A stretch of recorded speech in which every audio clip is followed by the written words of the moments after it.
like sunshine, like springtime, like something's in the water and I'm taking a deep dive. I'm feeling so weightless, like I'm gonna make it, and nothing in the universe can take this. I can see it clearly now, nothing gonna bring me down. I got my head held high, I'm on my way, and I'm following the signs to my happy place. I'm walking in the light of a brand new day, and I'm right where I belong, in my happy place. I got my head held high, I'm on my way, and I'm following the signs to my happy place. I'm walking in the light of a brand new day, and I'm right where I belong, in my happy place. And I'm right where I belong, in my happy place. And I'm right where I belong, in my happy place.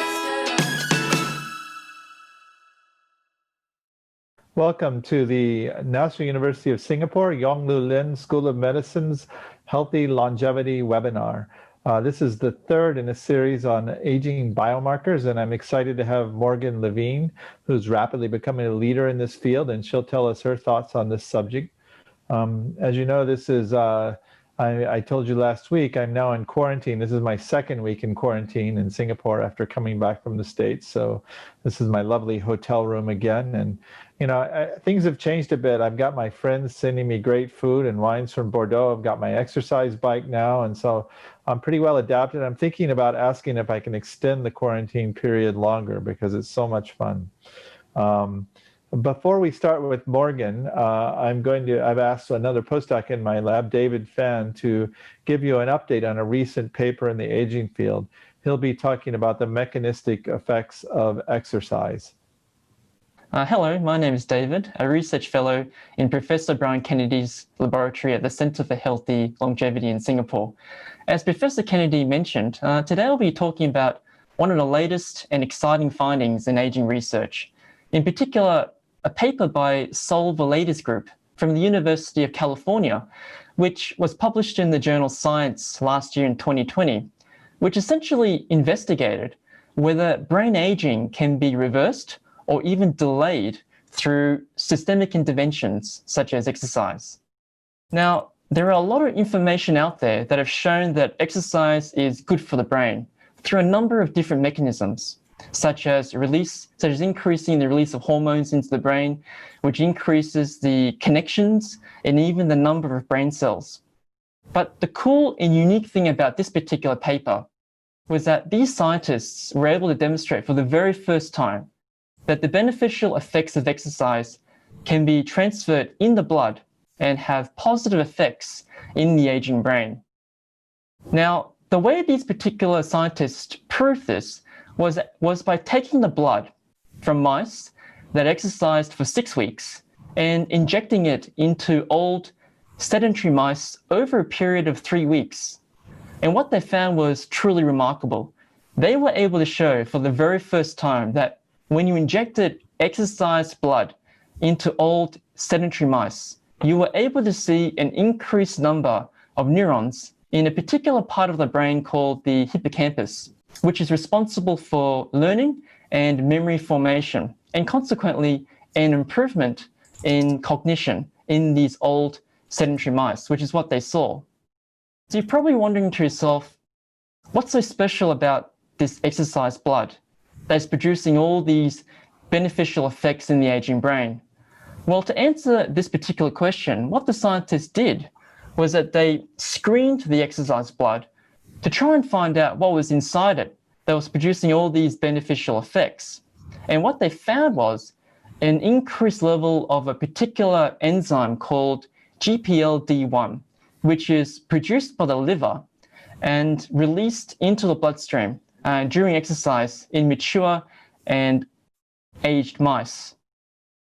So once these group of scientists, once they established that there were elevated levels of GPLD1 in exercise blood, the next thing they wanted to try and do is figure out how does increased levels of GPL-D1 basically increase the number of neurons in the hippocampus and consequently cause an increased improvement in cognition in the aging brain.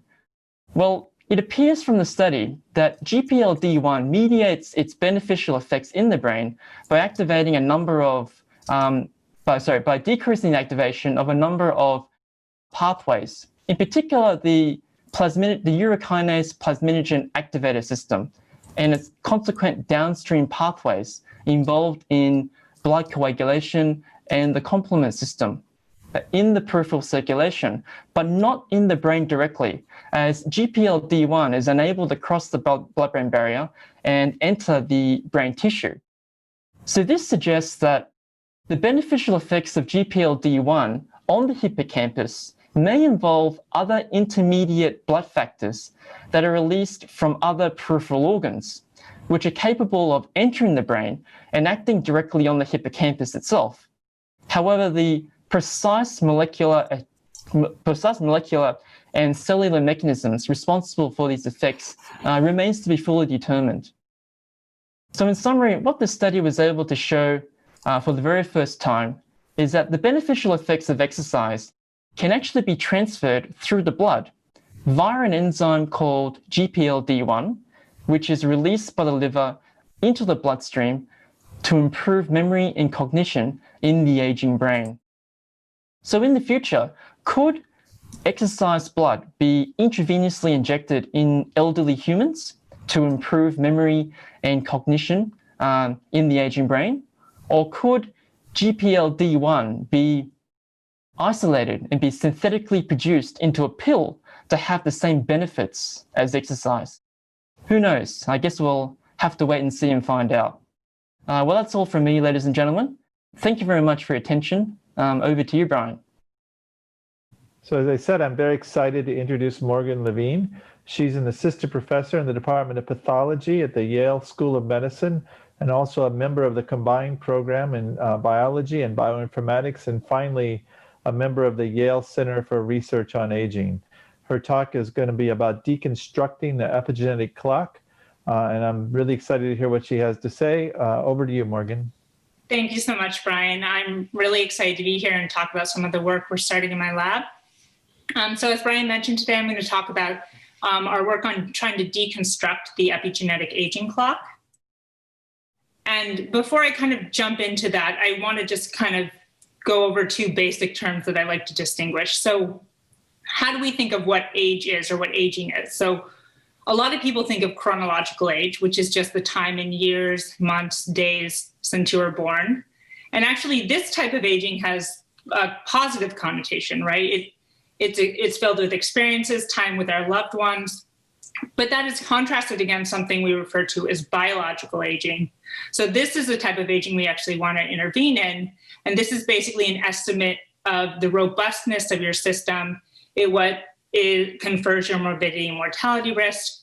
And it's basically what gives rise to these different manifestations that we see with over an individual's lifespan.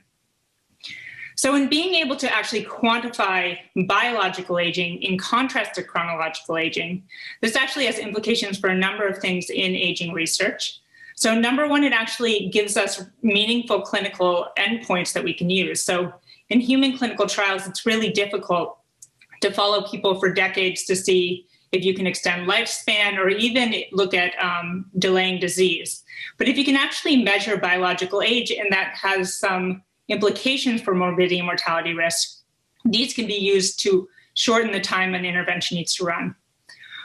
Number two, it also will inform some basic biology. We actually understand what are the changes that are arising within an individual that then confer morbidity and mortality risk. And the third thing is it's useful for risk stratification, understanding who is at the most risk. This might actually implicate who's getting enrolled in different clinical trials as well.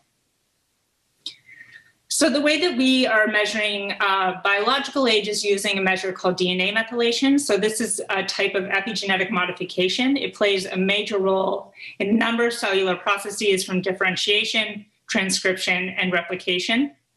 So if you look at any number of different types of cells in your body, all of which have essentially the same DNA.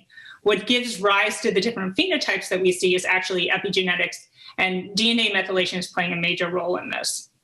So DNA methylation actually has basically implications for chromatin structures. So whether you have heterochromatin or euchromatin, so how tightly packed the DNA is. And when we measure this to make aging clocks, what this actually looks like is we look at DNA methylation on sites called CpG dinucleotides. So this is when you have a C followed by a G from 5' to 3'.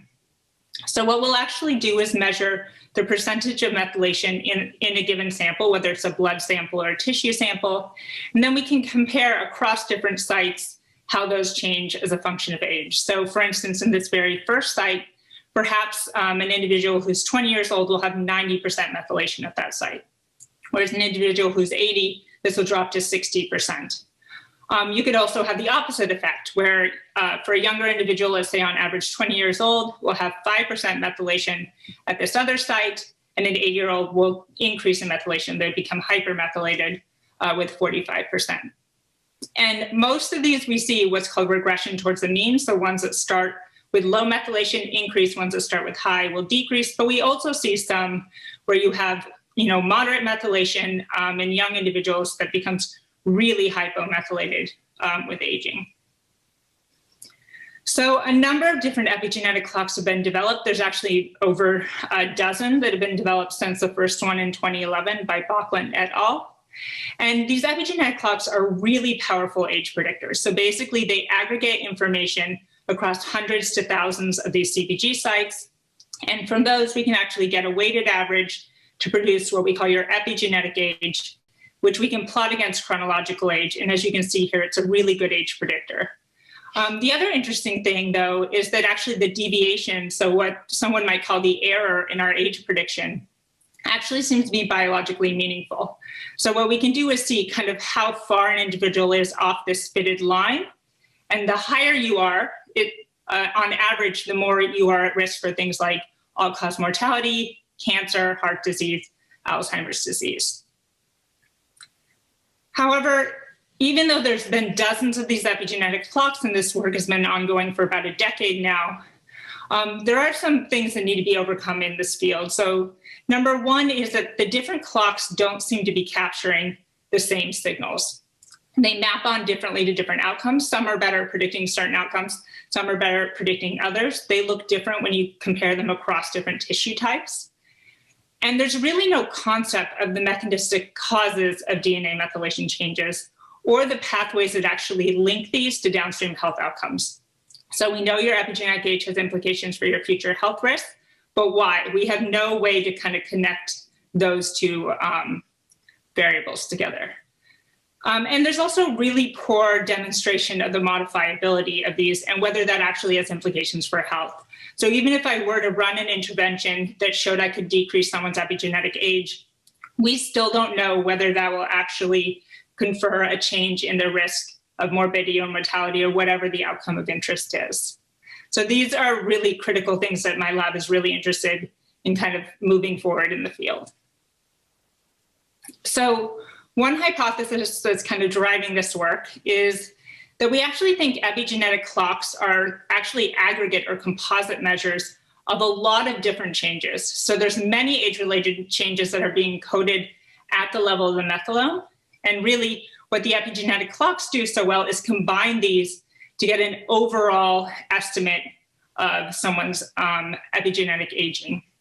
So really, because they're made up of very distinct signals, or what you might call types or parts of epigenetic aging, it's really hard to understand the mechanisms because each piece might actually have a different cause for why you see this epigenetic aging as people grow older. So what we actually think you have to do is start to kind of deconstruct and take a more reductionistic approach to kind of break apart these clocks or deconstruct them, and then understand the individual pieces before building them back together to make a more informed mechanistic clock. So this is kind of a depiction of that. You take a bunch of clocks, you break them apart, and then we can study the individual pieces, see which ones are capturing the same things, and then from there make a more informed mechanistically derived clock. So I'll discuss a little bit how we're starting to do that in my lab. So this work right now is being done by a postdoc, or in my lab, Dr. Albert Higgins Chen. So basically what we do here is we use a weighted network analysis. It's a consensus analysis. So basically we're looking at co-methylation patterns across a bunch of different distinct types of tissues. So we're looking across blood, brain, skin, liver, and adipose, and just asking the question, which methylation sites seem to change together across these? And so basically what we can do from that is we can actually group CPGs into different networks or modules. And those are kind of the pieces of the clock that will then try and relate to more upstream mechanisms. So for this, we actually identify 18 different modules. We're denoting them by these different colors here. And these are just, these top red lines are just showing which clocks they can be found in. So in general, actually, most of the clocks capture CPGs across a lot of these modules, but you do see some trends. So for instance, this clock called the hypo clock, you get these kind of bars here where they're capturing really specific types of CPGs. And then this bottom area just shows the age correlations for each CPG. So what you would see here is CPGs in this yellow module have a negative age correlation across these different tissues, whereas those in this purple module have a really strong positive age correlation. So they're becoming hypermethylated with age. So the next thing we can do is, because every CPG in all the clocks was assigned to a given module, we can go back and look at the individual clocks and say, what are they composed of? Are they enriched for certain types of modules? How much is each module contributing to the overall clock score? And we can compare between the clocks, because the interesting thing that's been found for epigenetic clocks is that very few of them are picking the same CPGs. So the CPGs that are in the Horvath pan-tissue clock are not the same CPGs that are getting selected in the Hannum clock or the Grimm age clock. So it's really selecting distinct CPGs. And what we think is that they're actually capturing the same signal. They're just randomly picking out different parts of that signal. So what you can see here is that there does seem to be some variation. So this hypo clock is greatly enriched for this gray module. But you also see a lot of similarities. So a lot of them have similar amounts of this yellow module, and then this blue module as well. But then there's also distinctions. So there's much more of the red module and the purple module in the Hannum clock compared to our pheno age clock or the original Horvath clock. We can also look at whether these different modules are actually being weighted the same in the clocks. And what we find is, at least, so this is just comparing the two biggest modules. So this turquoise module, there's very good agreement between the different clocks. So this module is actually the same exact signal across all the clocks. So it's kind of a conserved module. Whereas this blue module, you actually get a lot of disagreement in how it's being weighed in the different clocks.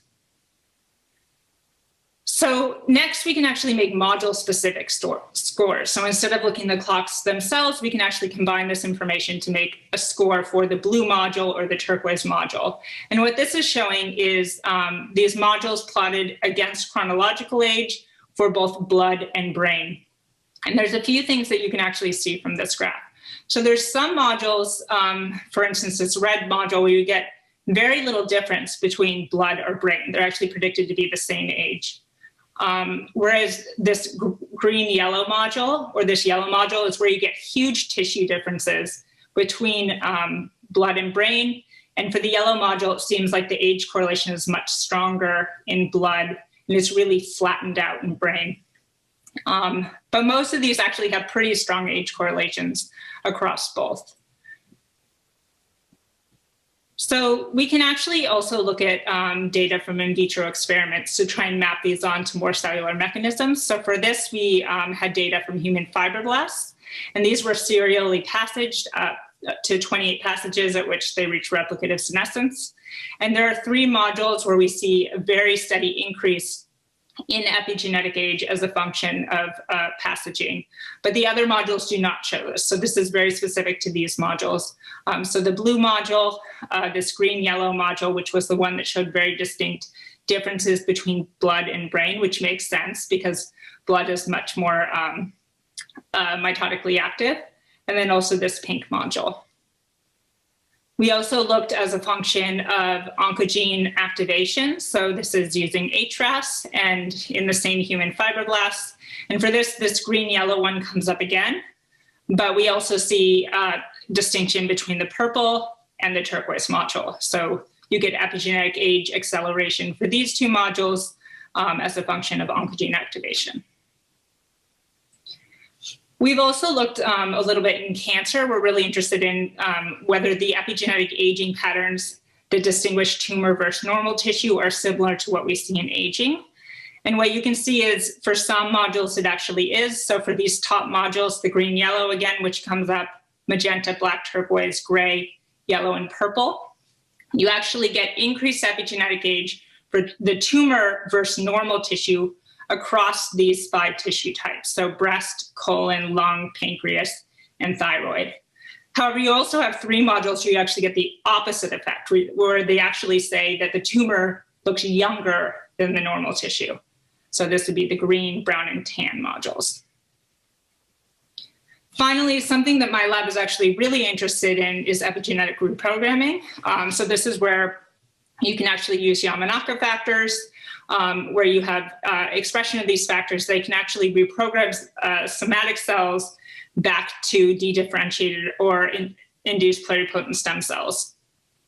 So for this, we actually took data that was publicly available on a kind of a time course experiment for these cells, where they actually look at them from their somatic cells and all the way through this partial reprogramming phase to this incomplete and finally full iPSC.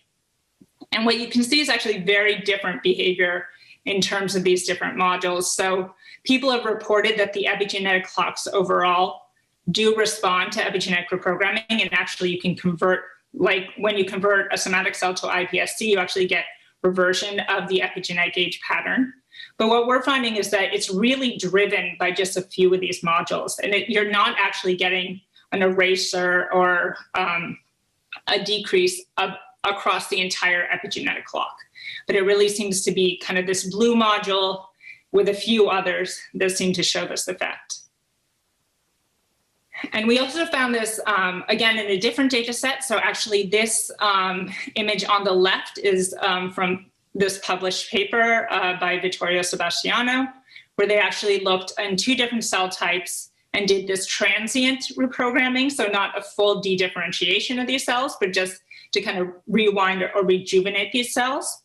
And here they report, using the original Horvath pan tissue clock, that you do get declines in epigenetic aging.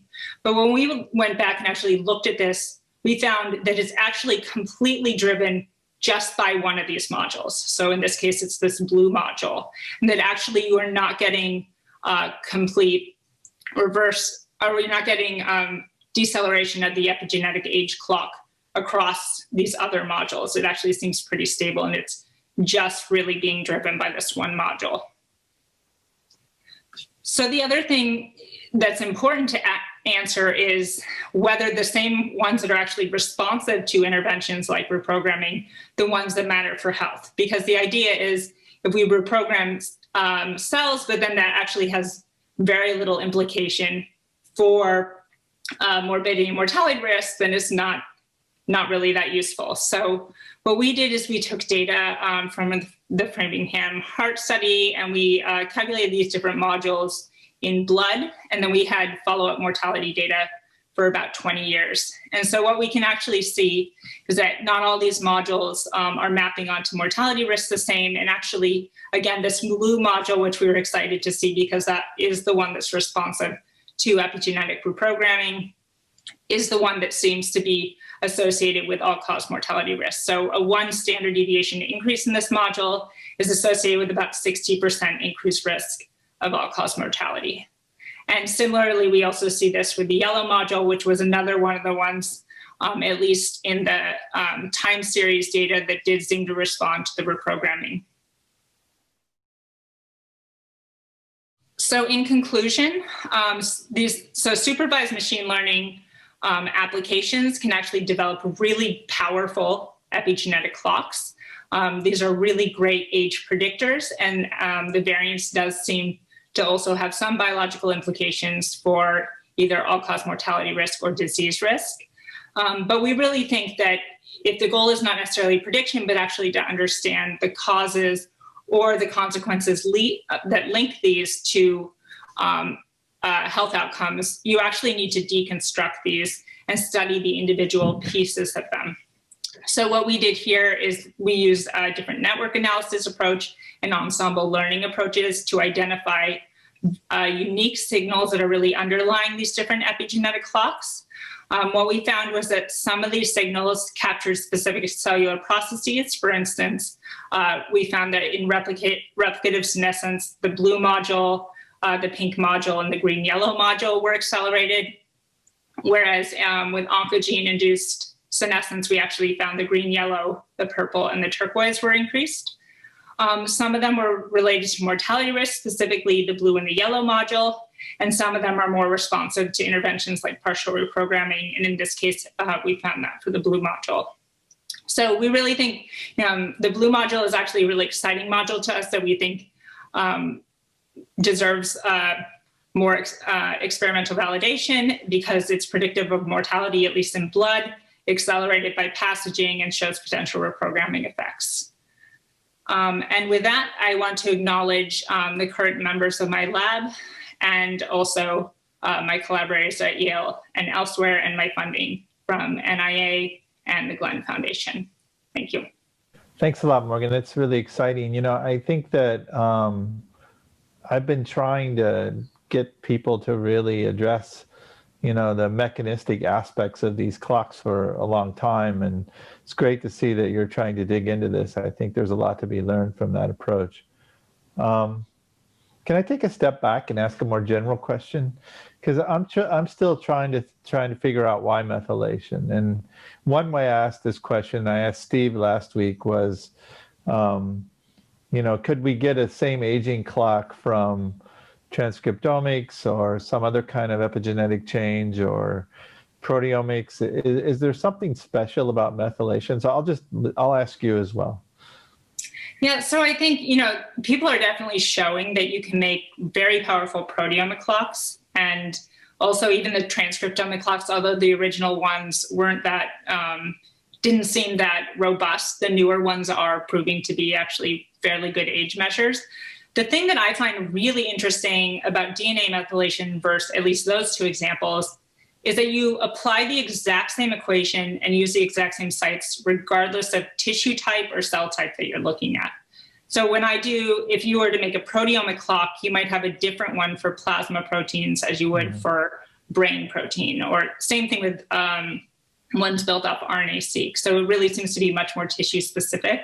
Whereas, you know, what's really kind of made me interested in studying methylation is that the same processes are happening across tissues. And I actually didn't show this slide, but the epigenetic clocks work in almost any tissue type that you could possibly look at. So that's why I think they're really exciting. I do think there's probably other epigenetic measures that one could use. I think with methylation, just the technology is further along. So it's made it a lot easier. We have these arrays, which make generating these clocks really easy and validating them. But I don't think it's the only thing that's important by any means. Let me ask in reverse. Could you measure the risk of anything by methylation? I mean, people are starting to talk about using methylation to measure aspects of behavior, risk of other diseases. Of course, that's already been done. Is there any limit to this? Can methylation tell you everything you need to know about a person? I would say there's a limit. There's definitely more that we can find than aging. I mean, I think so. Age or aging was kind of the low-hanging fruit because it has such profound effects on biology, probably more than almost anything else except maybe development. So I think that's really why it emerged first, but we're working on some of these applications for people have shown really strongly that you can predict whether someone smokes based on their DNA methylation. We're working a lot on doing kind of anthropomorphic or body composition measures using methylation. I do think there's a limit. Probably not everything is encoded in methylation.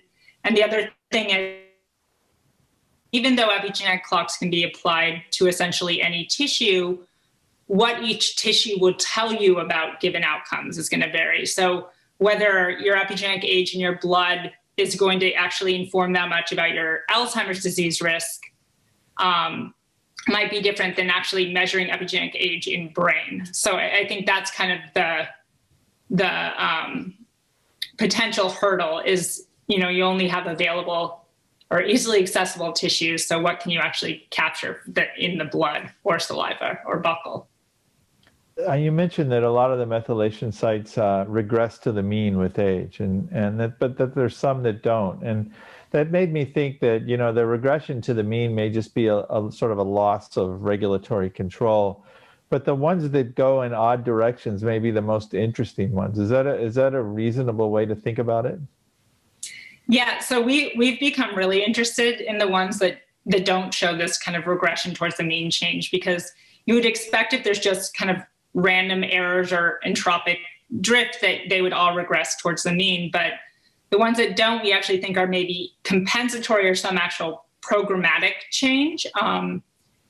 Interestingly, we've actually found that a lot of the changes that occurred during cellular senescence are the ones that don't regress towards the mean. And these tend to be in more of these enhancer regions. So they seem to be very specific programmatic processes that the cells are undergoing. That may be one way to sort of dig into a sort of a pathway that connects different methylation sites and maybe transcriptional outputs. Yeah, absolutely. I completely agree. Yeah, that got me, I thought, it made me think about it a different way. And you mentioned a lot of methylation sites in CPG islands. There are also methylation sites in repetitive elements of the genome. How much of those are taken into account by these different clocks? Because they're likely telling us very different things, I would guess. Yeah, so I think, the issue with the human clocks, at least, is they're being built on these Illumina arrays. And actually, the Illumina arrays don't do a good job at covering these repetitive elements. But some people, we've done a little bit of work in mouse using reduced representation bisulfite sequencing, where you can actually capture some of these repetitive elements a little better. And I mean, they seem to be producing a very strong signal in terms of changing methylation with age. And I think, again, that's a whole different type of methylation. And what does that type mean? And how do you intervene on that versus maybe these non-repetitive elements or these promoter-associated changes? Yeah, I think, the reactivation of repetitive elements is something that's associated with senescence. And so, that may be another intriguing way to look at changes maybe later in senescence that could be driving systemic inflammation. Yeah, absolutely. Yeah, I want to, well, first of all, the modules are really interesting. And the first thought I had is that, now that you know different modules, can you use that sort of to imply to put another layer on the clock and create sort of a super clock, so that by combining different modules from different clocks together in some meaningful way? So that's exactly what we're doing. So what we're thinking is that you can actually put the modules together in different ways depending on what you're trying to predict. So if you're trying to predict all-cause mortality in blood, you might put them together one way, versus if I have some in vitro cell culture and I want to get a hallmark of senescence, you might put them together slightly differently. So that's kind of the idea. It's first, can we break them apart, understand them a little better, which we're just scratching the surface there, but then use that to build what we call these meta clocks, which are, taking all these pieces and really putting them together in a more informed kind of manner. I mean, would those be the things that would be, I'm trying to think what's the ideal thing to use to test an intervention. And of course, one idea is to have different modules, because you can then try to figure out which interventions affect which modules. Because I assume that if the modules are really reflecting a pathways of aging, which is an assumption, but seems like a reasonable one maybe, that different interventions will have bigger effects on some modules than others. Yeah, absolutely. So what we're really excited. We're actually moving, everything I showed today was in humans, but we're doing a huge mouse study where we're going to do a lot of different interventions and see kind of how these different pieces move. And I think too, even in the human interventions, as more of these are coming out, we can actually, even though the clocks can be used by the interventions as outcomes, we can also use the interventions to build better clocks. If we have these kind of downstream, whether they're disease outcomes, we can actually say, use some kind of causal modeling to say which modules or clocks are changing that are actually part of the pathway to changing this, whatever the outcome of interest is for a given intervention.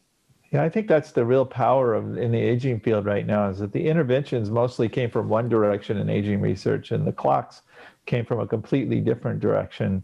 And yet, at least to some extent, we know now that they're talking to each other. And so if we can put them together, we can, number one, I think, really begin to validate that we can alter human aging, which is, I think, the primary goal in clinical studies right now. But then on the other hand, really, at the end of the day, learn a lot about what's going on with aging and from a mechanistic standpoint. So I think it's exciting time. You know, what about things like grim age? I mean, that's adding clinical markers to methylation data. Is that going to be necessary? Do we need like an omniscient sort of measure which combines a lot of different components to understand aging? Or if we optimize this methylation clock the way you're trying to do it, is that going to be sufficient on its own? Yeah, so I think, you know, grim age is great. So we had PhenoAge, which had a similar approach, and then Steve did grim age, which is, you know, instead of training something on chronological age, you train it on these kind of biomarkers that seem to be aging biomarkers. And I think, at least in terms of things like grim age, it's an extremely powerful mortality predictor. But I think, too, it's still difficult to actually understand what's under there. And actually, grim age was one of the it is included in the modules. And what we've done even since then is actually gone in, and we can actually, kind of what you were saying before, we can actually take the modules and build an even more powerful version of, say, grim age or any of the clocks for mortality prediction.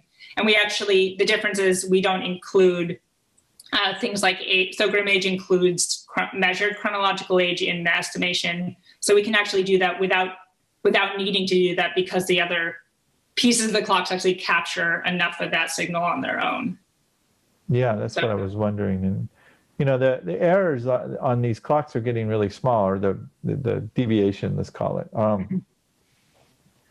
And, you know, I always think about this in the context of, you know, how much variation is there in biologic aging in a group of individuals, and what's the optimal fit? And I think, as a secondary question, can we get to clocks that, do all of these clocks still take chronologic age as a component, or are we independent of chronologic age yet?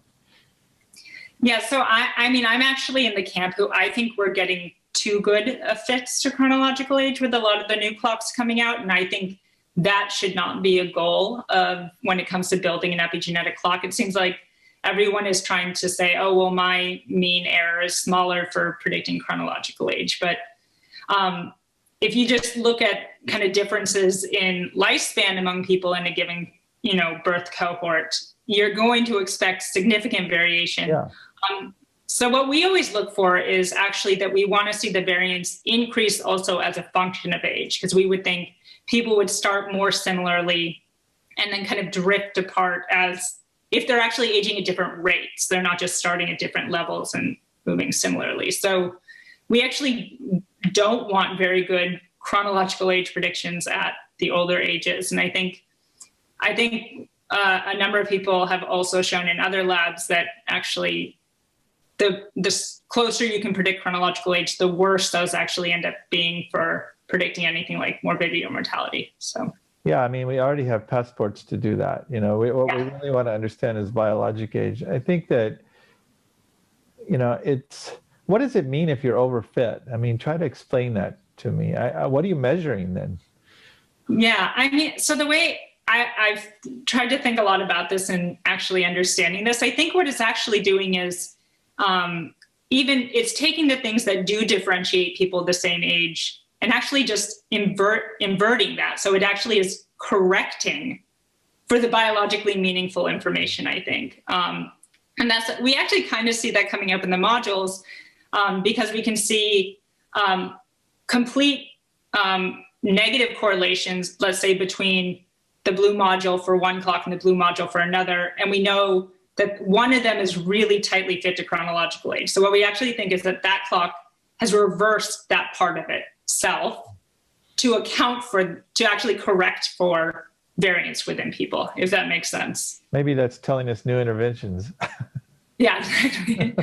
So that's how you do it. You just use statistical interventions. Let me come back to something I mentioned and then we got sidetracked. All of these still take chronologic age as a component, right? We're not independent of that yet. So they're not complete. So there's a few clocks who don't have chronological age. So the DNA and pheno age trains, it doesn't train a chronological age predictor, it trains on something called phenotypic age, which is based on clinical measures. And the epigenetic clock does not have age in it, but pheno age did. So yes, it's not fully independent from chronological age. I think that there's one, the Dunedin pace of aging clock that Dan Belsky developed, was actually developed in people of all the same chronological age. So that one didn't take age into consideration. But that one's actually fairly distinct. It's not a clock like the other one. It's not in units of years measuring biological age. So it's slightly different, but yeah. Are there any differences between those that are relevant to whether chronologic age is measured or not? What we call the first generation clocks, which were trained as chronological age predictors, are much worse at predicting any outcomes of aging that we look at for the most part. So the second generation clocks, so Grimm age, pace of aging, and pheno age, are much stronger morbidity, mortality predictors kind of across the board. So where do you think the future is going with this? How fast are we going to get to something that, I mean, is it going to converge on a clock everyone agrees on, or are we going to just, everybody's measuring different clocks? And where do you think it's going? I mean, I think that's the problem. Actually, someone else in the field, Brian Chen, actually said, we're eventually going to get the same number of clocks as we started with CPGs and actually just have reinvented our problem where we have too many variables. So I kind of hope that people start taking a step back and realizing we don't need just another clock that's just maybe like the rest and maybe not really an improvement. I think we do need to take a step back and figure out what it is that we're trying to capture, how we go about doing that in a more informed way than just using more powerful algorithm. And I think using the interventions I think that's going to be the next step, is how do we actually use the data from interventions in kind of our generations of these different clocks. You know, one thing that might be interesting, you said you were getting more into mouse studies, is to look at some of the progeria models, because to me, those have always been segmental aging models. You know, so there's some pathways of aging are accelerated, others appear not to be. That might be a great way to link up. You know, I don't know if the human modules translate to mouse modules, but if they do, that may be a way to understand which pathways in aging are accelerated in the progeria, and maybe more importantly, which modules are reflecting which pathways of aging. Yeah, so we're actually, for the mouse work, trying to use Steve Corvett's mammalian array. So we're trying to look at more conserved regions that could actually be used both in the mouse and the human. The interesting thing in the human is people have looked at samples from individuals with different progeria disorders, and actually the clocks don't seem to differentiate them. At least most of the clocks don't. So that is interesting. But again, I worry that some of the signals just being swamped by some modules that don't respond. And then you actually might have this small piece. So I do think, especially with the mouse models, I think will be really interesting, because you'll have probably better direct comparisons. It's hard to find a good comparison group, I think, probably for the humans. Yeah. I think cancer is interesting to look at, because, you know, one of the points I try to make when I give talks is it's not only that aging is promoting disease, but when you have disease, it's accelerating aging as well. But cancer is more complicated, right? Because you're reprogramming cells, essentially, you're doing things that mimic reprogramming probably. So I guess it kind of makes sense that some of the modules are accelerated and some of them are reversed or decelerated, I guess. I guess that's the outcome I would have predicted. Is that what you expected to get? Yeah, I mean, I think it makes sense, right? Because some things in cancer seem, like you said, reprogrammed, or I mean, they're immortal. So you would expect some age changes to not exist. So, anything probably related to telomere attrition shouldn't be accelerated in cancer. Yeah. So yeah, it does make sense to find kind of half and half. But I think even with the epigenetic clocks, there's been a big question of, is cancer a form of accelerated, is the cancer itself a form of accelerated aging or decelerated?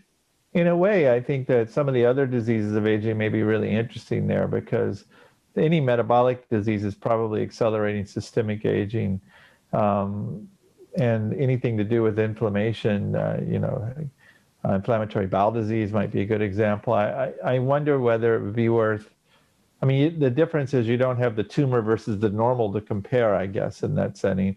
But I wonder whether it would be worth looking at systemic clocks and then asking that question as to which modules are altered when you have other chronic diseases that are likely to impact aging. Yeah, so we've looked at this with the whole clocks. We haven't gone in with the modules yet, but we can look at within various diseases. We haven't looked at inflammatory bowel disease, where we are very interested in liver. So we've looked a little bit at like NAFLD. We do a lot with Alzheimer's disease, but for that, it's looking mostly at brain samples. And you definitely see the clocks are usually accelerated in individuals who have a given disease versus age-matched controls. Yeah, the module breakdown might be really, really interesting. Mm-hmm. Well, I could ask questions all day. Let me bring Jorming Go into this. And since this is the last show for Jorming before I kick him off for a while, I wanted to ask him to talk about some of our clinical studies that we're setting up on human aging. This has been a lot of infrastructure building, and surprisingly, Jorming has kept his hair and hasn't really turned gray through this yet, but we're up and ready to go with our clinical studies in Singapore. So just, we may come back and do a whole show on this in the near future, but for right now, Jorming, can you just give us a 30-second to 1-minute version of what we're trying to do? Hi, Brian. Thanks very much for the introduction. And I think you gave me too much credit when you say that my hair hasn't fallen off, because I shouldn't take credit. Janjira So, our research associate, is the one that's been instrumental in planning and driving the renovation process in our research clinic. But for everyone out there, we actually are very excited to start 2 clinical studies. One is the cross-sectional profiling study that we have called ABIOS, the aging biomarker study in Singaporeans. And the second study is an interventional study called Restore Rejuvenating Senescent Traits in Older Singaporeans through regular exercise. So these 2 studies have been approved by ethics, and we are very excited to start them sometime in the next couple of weeks, and looking out for volunteers. Some of the readouts that we're looking at would involve things like DNA methylation, which you have just heard from Dr. Levine's talk. We'll be looking at things like inflammation. We'll be looking at facial aging. We'll be looking at different things like physiological markers like physical fitness, frailty, grip strength, and that kind of thing. So we're very excited. So, if people are interested, don't hesitate to contact us. Thanks, Jorming. Do you have questions for Morgan? I do, actually. And thanks very much for your talk, Dr. Levine. I think it was really exciting. We actually do have, a widespread of questions from the floor. And I think I'll just get started right away. There's a question from Maximus, and it's this question that says, is the epigenetic clock impacted by the gender? So, are males and females, are they more likely to age at a different rate? Would you be able to comment on that?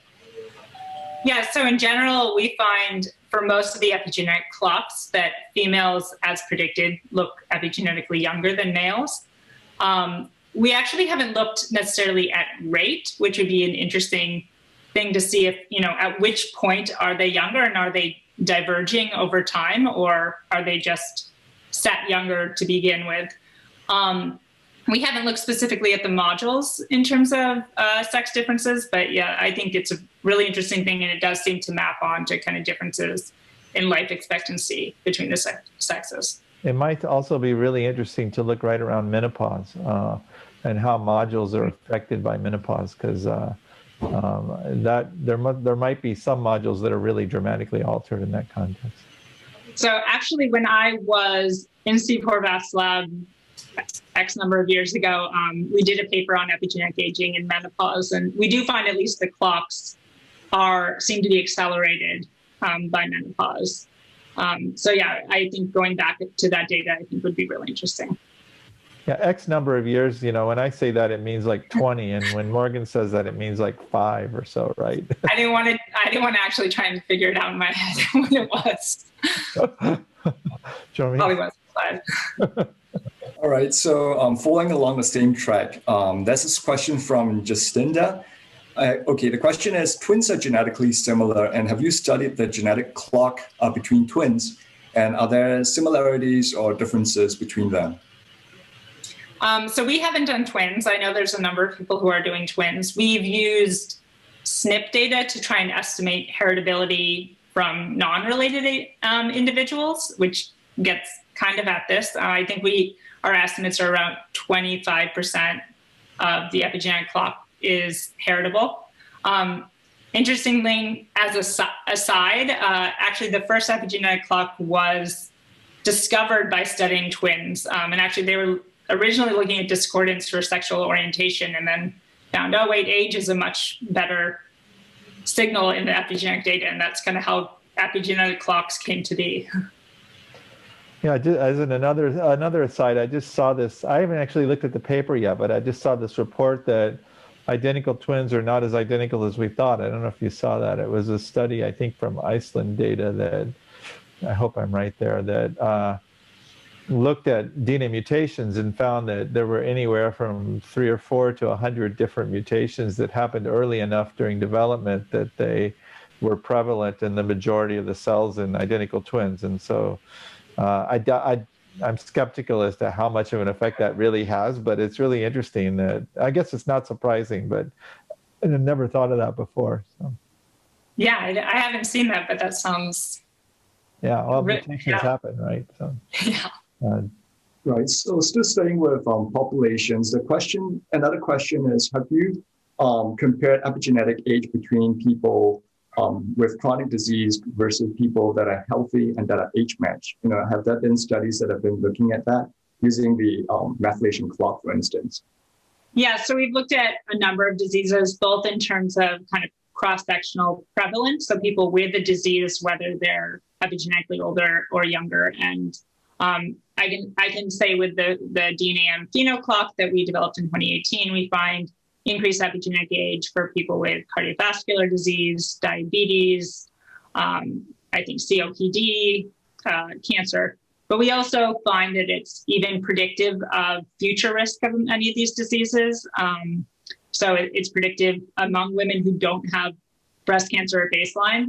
It's associated at least with increasing risk in breast cancer over some follow-up period. Same thing for lung cancer. And then the other thing we've compared is just in terms of the number of chronic diseases people report. So this kind of multimorbidity. We see increases of the function of epigenetic age, and also just being disease-free is associated with significantly younger epigenetic age relative to chronological age. So among age, sex match controls. I see. Thank you. And kind of staying on topic, how stable then is DNA methylation if you were to just follow it from year to year or even month to month in people that are relatively healthy? Or even, even week to week. I mean, if you get a virus or something, I mean, how much does it have an effect?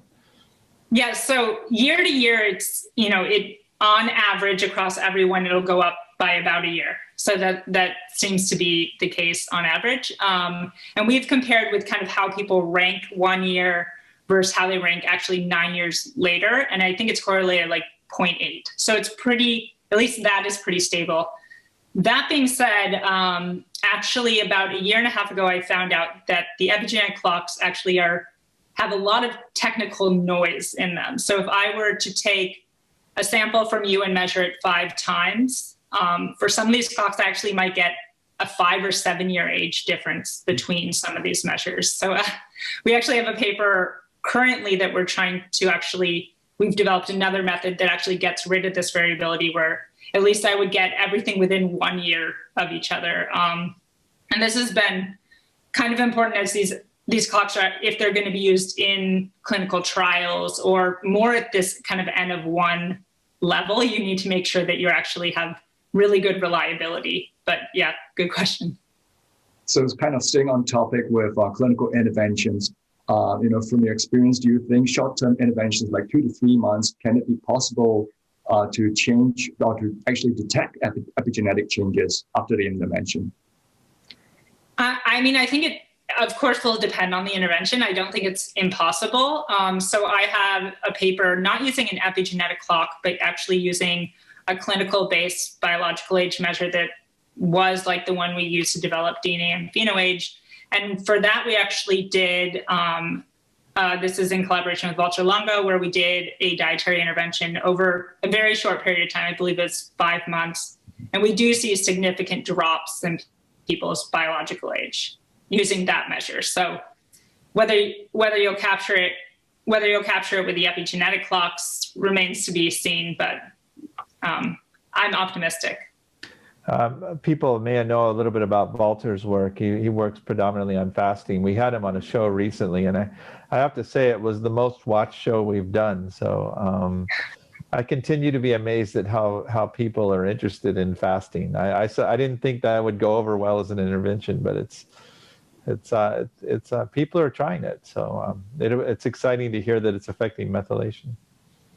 Yeah, it's easier than caloric restriction, right? Yeah, well, that's for sure. But that's still, you see how much Still hard. It's still hard for a lot of people. Yeah. So this next question is a little bit more big picture, more translational. And the question is this: advanced artificial intelligence technology like deep learning have had quite a significant impact on many disciplines, which allows for better analytics. However, deep learning is also very data hungry. And how do you look at the application of deep learning towards epigenetic clocks or just aging clocks in general? Yeah, so people are definitely using deep learning to develop epigenetic clocks. The way we kind of approach it, and we've started to use some deep learning, but I'm very cautious of it because I think the measure you get out of it's only going to be as good as what you're asking the algorithm to do. So if I'm asking the algorithm to build a very strong predictor of chronological age, deep learning will be able to do that. But to me, that's not as informative a measure as maybe having a smaller sample where you can't do a really deep neural net, but you have more interesting outcomes that you're trying to predict. You're describing shallow deep learning. So yes, yeah. So actually, sometimes we have to do the shallow because we don't have enough data. Chronological age is, like you mentioned, a very easy thing to get from people. But again, it's a cost benefit. Even though you have a lot of people, is that actually a measure worth creating? I think you have to ask. But I think artificial intelligence and deep learning has a ton of potential as more and more data comes out. I think will really be helpful in developing these. Jermaine, you have one more we can finish on? I do. And in fact, this is from a 70-year-old lady. She says, I take very good care of my health. I eat lots of vegetables. I play tennis twice a week. But how much significantly can we slow aging with lifestyle interventions? And really, how much is determined by our genes? Yeah, so I think at least with the epigenetic clocks, the majority is not genetic. I'm not saying it's lifestyle because some of it is going to be random or stochastic. But I do think lifestyle does play a big role because when we look at least at observational data, so epidemiologically, we're not making any kind of causal assumptions. We do see huge changes or huge differences between people as a function of socioeconomic status, as a function of BMI or smoking. So it does seem like the behaviors and your social and physical environment does actually play a major role in your epigenetic aging. Whether that'll help you become a centenarian or super centenarian probably depends a little bit more on your genes, but at least for kind of normal lifespan, I think it does have a big impact.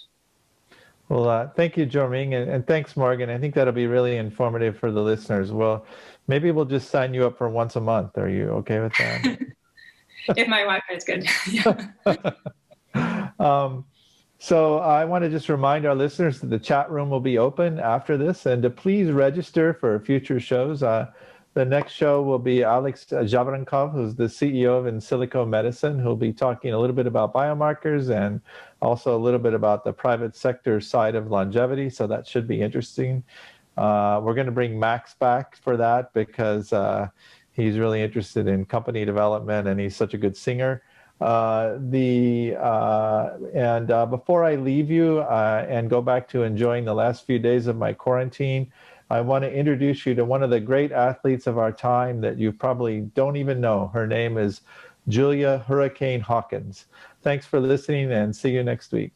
At 103 years old, Julia Hawkins isn't slowing down. She's picking up the pace. Julia Hawkins, gold medalist.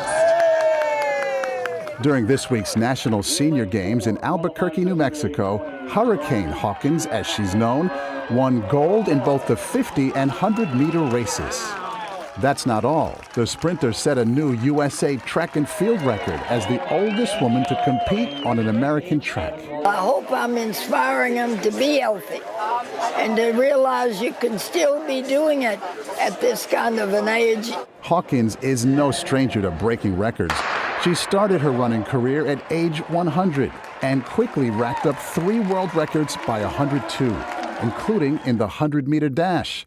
She told reporters at the time she skipped her nap to make that race. I'm feeling like sunshine, like springtime, like something's in the water and I'm taking a deep dive. I'm feeling so weightless, like I'm gonna make it, and nothing in the universe can take this. I can see it clearly now, nothing gonna bring me down.